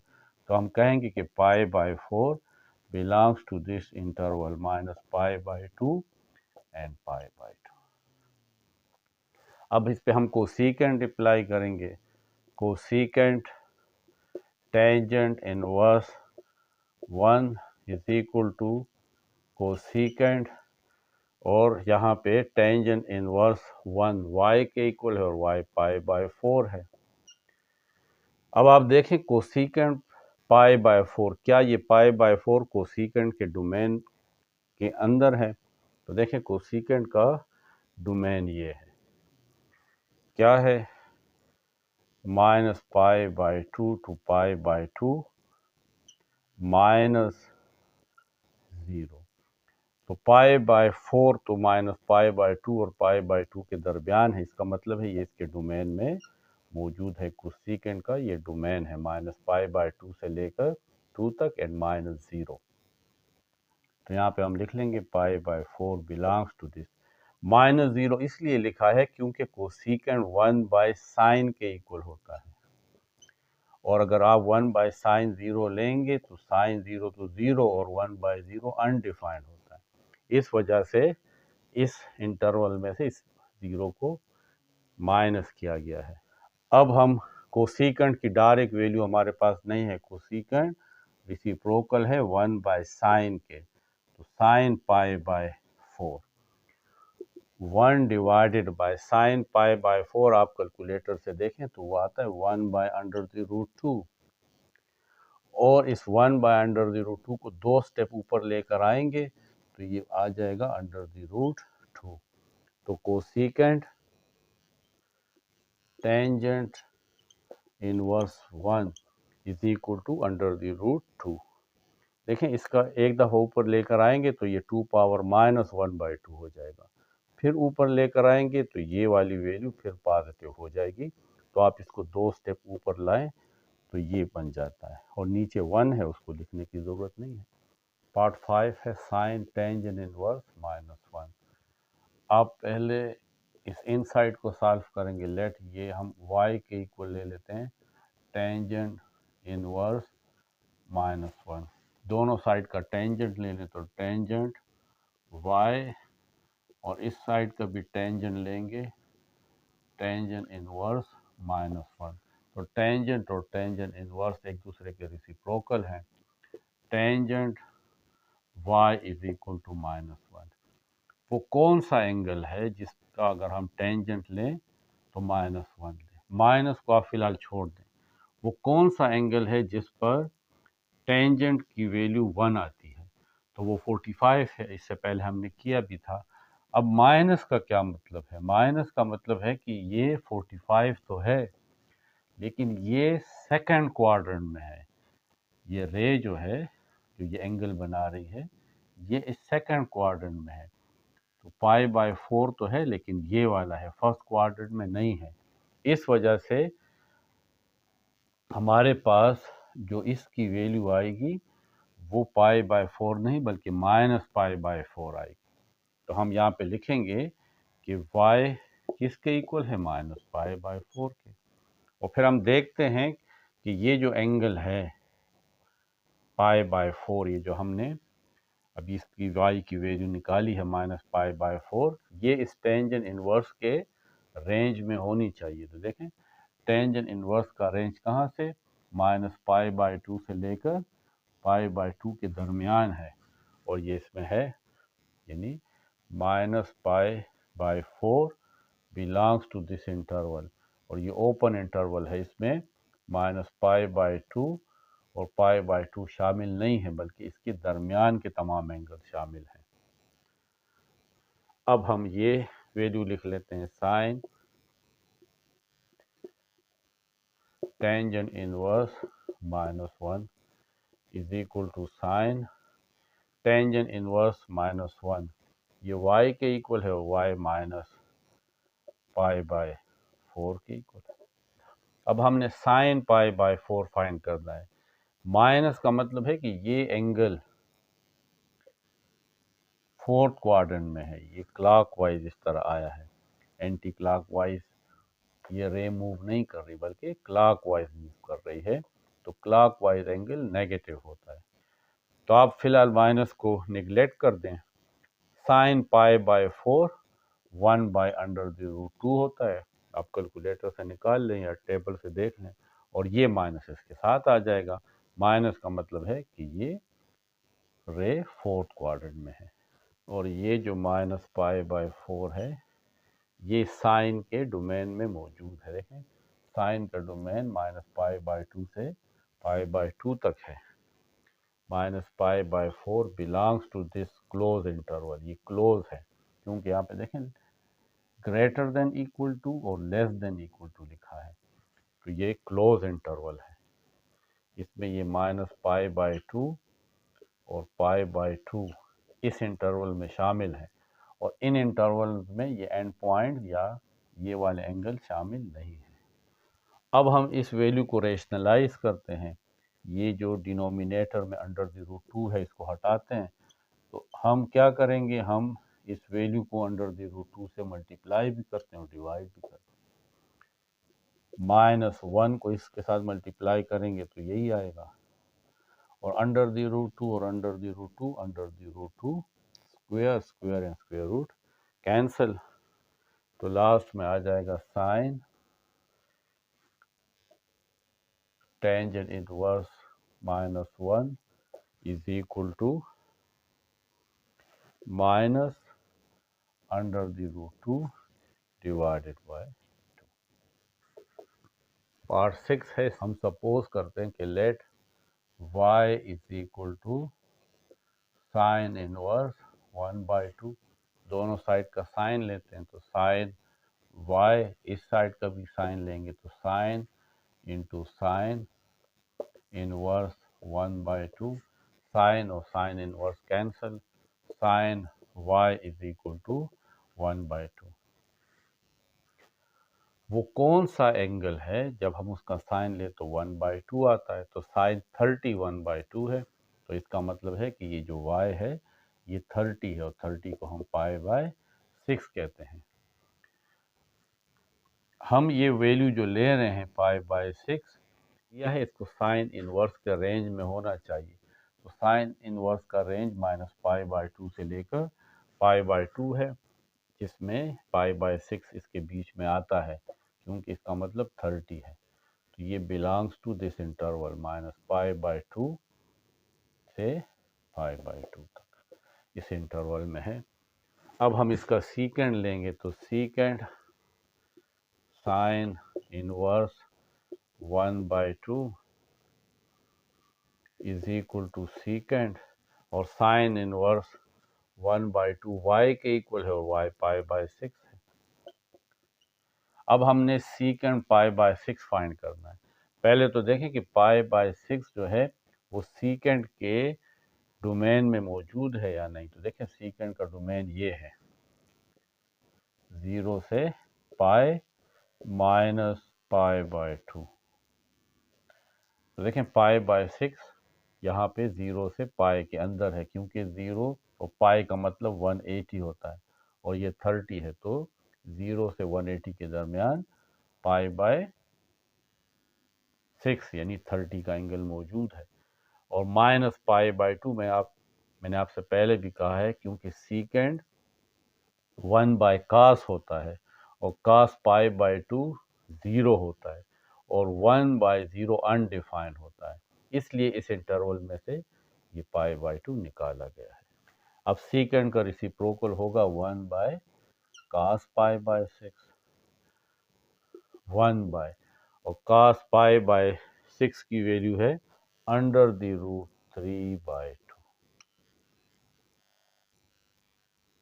तो ये 2 ऊपर आएगा, एक स्टेप आएगा तो 2 पावर -1, और दूसरा स्टेप आएगा तो 2 पावर 1, यानी 2 divided by under the root 3। लेकिन हम अंडर द रूट 3 को रेशनलाइज करेंगे, तो किस तरीके से, secant sine inverse 1/2 is equal to 2 divided by under the root 3, तो अंडर द रूट 3 से मल्टीप्लाई भी कर दें और डिवाइड भी कर दें, इसको इससे मल्टीप्लाई करेंगे तो 2√3 डिवाइडेड बाय √3 और √3 √3 square, square and square root cancel, 2 √3 divided by 3। ये हमारे पास सीकेंट साइन इनवर्स 1/2 की वैल्यू। अब क्वेश्चन 4 है कि simplify the given expression, take u as a positive number. इसमें ये u एनी पॉजिटिव नंबर है। पहले हम इस साइन इनवर्स 1/u को सपोज करते हैं कि लेट ये थीटा के इक्वल है, theta is equal to sine inverse 1/u। दोनों साइड का साइन ले लें तो sine theta is equal to sine into sine inverse 1/u। तो साइन और sine inverse cancel, sine theta is equal to 1/u। हमें पता है कि साइन इक्वल होता है परपेंडिकुलर बाय हाइपोटेन्यूज। परपेंडिकुलर को हम y से शो करते हैं और हाइपोटेन्यूज को r से। तो अगर आप इसमें देखें तो यहाँ पे ये जो y है ये 1 के इक्वल है और हाइपोटेन्यूज ये u के इक्वल है। अगर हम इसको ड्रा करेंगे तो इस तरह ये हमारे पास कोऑर्डिनेट एक्सिस हैं, ये x एक्सिस और ये y एक्सिस। इसमें एक रे है, ये एंगल थीटा बना रही है, ये परपेंडिकुलर है, y इज इक्वल टू 1, ये हाइपोटेन्यूज है, r is equal to u। हमें अभी x फाइंड करना है, x अननोन है। तो by Pythagoras theorem hypotenuse square is equal to base square plus perpendicular square. Hypotenuse u है तो u स्क्वायर, x फाइंड करना है और y की वैल्यू 1 है तो 1 स्क्वायर 1 आता है। इसको इस साइड पे लें तो u square minus 1 is equal to x square, दोनों साइड का स्क्वायर रूट ले लें तो u स्क्वायर माइनस 1 इसका भी स्क्वायर रूट ले लें और इस एक्स स्क्वायर इसका भी स्क्वायर रूट ले लें, ये आपस में कैंसल। तो x हमारे पास आ जाएगा u square minus 1 under the root. ये हमारे पास x है, u square minus 1 under the root. अब हमें इसको सॉल्व करना है। Cosecant sine inverse 1/u is equal to cosecant और sine inverse 1/u is equal to theta है। अब कोसेकेंट किसके इक्वल होता है? कोसेकेंट साइन का रेसिप्रोकल है। साइन हमारे पास परपेंडिकुलर बाय हाइपोटेन्यूज है और कोसेकेंट होगा हाइपोटेन्यूज बाय परपेंडिकुलर। तो हाइपोटेन्यूज हमारे पास u है और परपेंडिकुलर यानी y1 है। तो cosecant into sine inverse 1/u, ये हमारे पास u/1 या सिंपली u के इक्वल है। पार्ट 2 है कि tangent into tangent inverse u। Tangent inverse u को हम थीटा के इक्वल ले लेते हैं, theta is equal to tangent inverse u। दोनों साइड का टेंजेंट लेंगे तो tangent theta is equal to tangent into tangent inverse u। Tangent और टेंजेंट इनवर्स कैंसल, तो tangent theta is equal to u और टेंजेंट थीटा हमारे पास होता है परपेंडिकुलर बाय बेस। तो यहाँ पे बेस नीचे हम इसको 1 कंसिडर कर लेंगे और ये भी हमें पता है कि परपेंडिकुलर y से रिप्रेजेंट होता है और बेस x है। तो फिर हमें हाइपोटेन्यूज चाहिए, हाइपोटेन्यूज इक्वल होता है r के।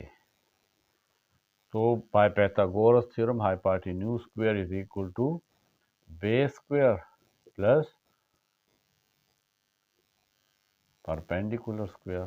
तो r square is equal to x हमारे पास 1 है तो 1 स्क्वायर 1 प्लस वाई हमारे पास u है तो u स्क्वायर। क्योंकि हमें r फाइंड करना है तो taking square root r square का भी स्क्वायर रूट ले लेंगे और 1 प्लस यू स्क्वायर इसका भी स्क्वायर रूट ले लेंगे। स्क्वायर और square root cancel, r is equal to 1 plus u square under the root.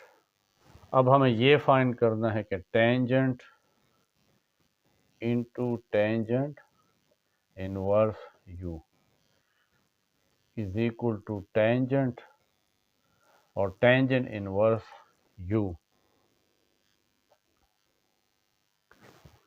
ये हमारे पास थीटा है। टेंजेंट इनवर्स u को हमने थीटा के सपोज किया है तो ये tangent theta.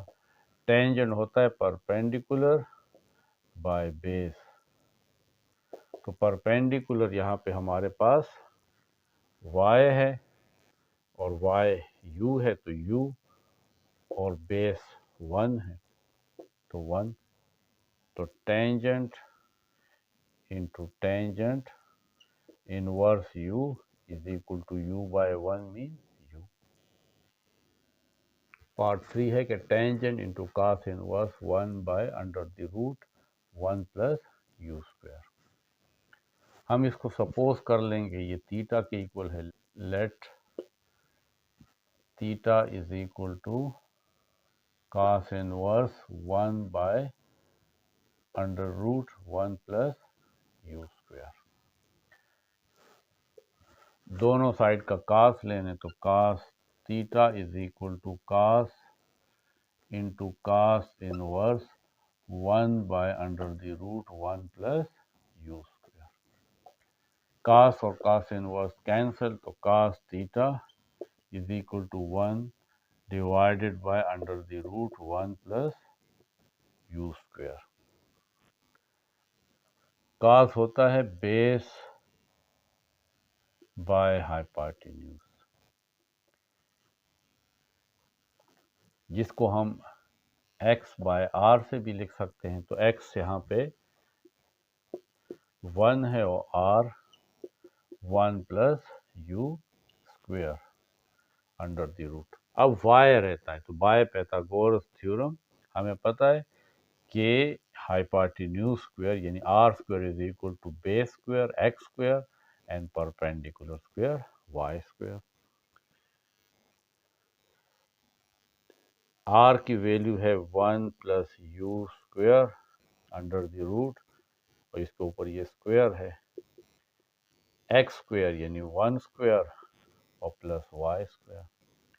Square and square root cancel, रह जाता है 1 plus u square is equal to 1 square 1 plus y square. 1 दोनों साइड पे है कैंसिल कर दें, यानी y square is equal to u square और दोनों साइड का स्क्वायर रूट लें तो वाई स्क्वायर इसका भी स्क्वायर रूट लें और यू स्क्वायर इसका भी स्क्वायर रूट लें, ये कैंसिल तो y is equal to u। अब हम ये वैल्यू लिखते हैं कि tangent into cos inverse 1 divided by 1 plus u square under root is equal to tangent और cos inverse 1 divided by 1 plus u square under the root, ये हमारे पास थीटा है तो इसकी जगह थीटा लिख लेंगे। अब टेंजेंट थीटा होता है परपेंडिकुलर बाय बेस। परपेंडिकुलर हमारे पास ये y की वैल्यू है ये u है और बेस हमारे पास x है वो 1 है तो इज इक्वल टू, तो टेंजेंट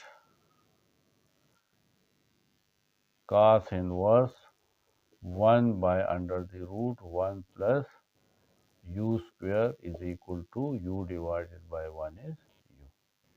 पार्ट 4 है कि cos inverse cos under the root 1 minus u square, इसको सॉल्व करना है। तो हमारे पास ये फैक्ट है कि कास और कास इनवर्स एक्स ये दोनों आपस में कैंसल हो जाते हैं, इससे एक्स आता है। या कास इनवर्स इंटू कास वाई, तो कास इनवर्स और कास ये भी आपस में कैंसल, इससे वाई आता है। और ये जो एक्स है ये हमारे पास -1 और 1 के दरमियान होता है। इसी तरीके से कास इनवर्स और कास कैंसल, तो ये y आता है और y की वैल्यू हमारे पास 0 से लेकर पाई के दरमियान होनी चाहिए। तो यहाँ पे भी ये जो हमारे पास है cos inverse cos 1 minus u square, तो कास इनवर्स और कास कैंसल, इससे आंसर आएगा √1 माइनस यू स्क्वायर। तो cos inverse into cos √1 minus u square is equal to √1 minus u square. ये हमारी कंप्लीट एक्सरसाइज 12.4 थी।